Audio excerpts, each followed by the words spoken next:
വ്യാജ ഗോഹത്യാ കേസിൽ രണ്ടുപേരെ വെറുതെ വിട്ട് ഗുജറാത്ത് കോടതി. പാജ്മഹൽ ജില്ലാ കോടതിയുടേതാണ് വിധി. കേസ് കെട്ടിച്ചമച്ചതിന് 3 പോലീസ് ഉദ്യോഗസ്ഥർക്കെതിരെയും 2 സാക്ഷികൾക്കെതിരെയും ക്രിമിനൽ നടപടി സ്വീകരിക്കാനും കോടതി നിർദ്ദേശിച്ചു. നാസിർ മിയാൻ മാലിക്, ഇല്യാസ് മുഹമ്മദ് ദാവൽ എന്നിവരെയാണ് വെറുതെ വിട്ടത്. 5ാം അഡീഷണൽ ജഡ്ജ് പർവേസ് അഹമ്മദ് മാളവിയുടേതാണ് വിധി. 2020 ജൂലൈയിലാണ് കേസ് ഫയൽ ചെയ്യുന്നത്. നാസിർ മിയാനും ഇല്യാസ് മുഹമ്മദും കശാപ്പിനായി പശുക്കളെ കടത്തിയെന്നാണ് കേസ്. 2017 ഗുജറാത്ത് മൃഗസംരക്ഷണ നിയമം, മൃഗങ്ങളോടുള്ള ക്രൂരത നിയമം എന്നിവ പ്രകാരമാണ് കേസെടുത്തത്. ഇരുവരും ജാമ്യം ലഭിക്കുന്നതുവരെ 10 ദിവസത്തോളം പോലീസ് കസ്റ്റഡിയിലായിരുന്നു. കുറ്റാരോപണങ്ങൾ പൂർണ്ണമായും കെട്ടിച്ചമച്ചതാണെന്ന് വിചാരണ വേളയിൽ കോടതി കണ്ടെത്തി. അന്വേഷണ ഉദ്യോഗസ്ഥരുടെ ജാഗ്രത കുറവിനെയും സ്വയം പ്രഖ്യാപിത പശു സംരക്ഷകർ ഉൾപ്പെടെയുള്ള സാക്ഷികളുടെ പങ്കാളിത്തത്തെയും കോടതി വിമർശിച്ചു. ഇതിനെതിരെ ഇന്ത്യൻ ശിക്ഷാ നിയമത്തിലെ 248 സെക്ഷൻ പ്രകാരം ക്രിമിനൽ പരാതികൾ ഫയൽ ചെയ്യാൻ ജില്ലാ കോടതി രജിസ്ട്രാർക്ക് കോടതി നിർദ്ദേശം നൽകി.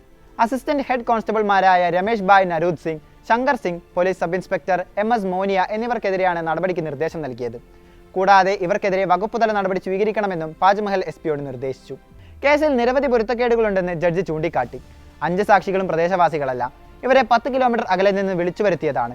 ഇത് അവരുടെ വിശ്വാസ്യതയെക്കുറിച്ച് ചോദ്യങ്ങൾ ഉയർത്തുന്നു. പശുക്കളെ പാലിനായി കൊണ്ടുപോകാൻ സാധ്യതയുണ്ടെന്ന് അസിസ്റ്റന്റ് ഹെഡ് കോൺസ്റ്റബിൾ ബരിയ വിശദമായ ചോദ്യം ചെയ്യലിൽ സമ്മതിച്ചിട്ടുണ്ട്.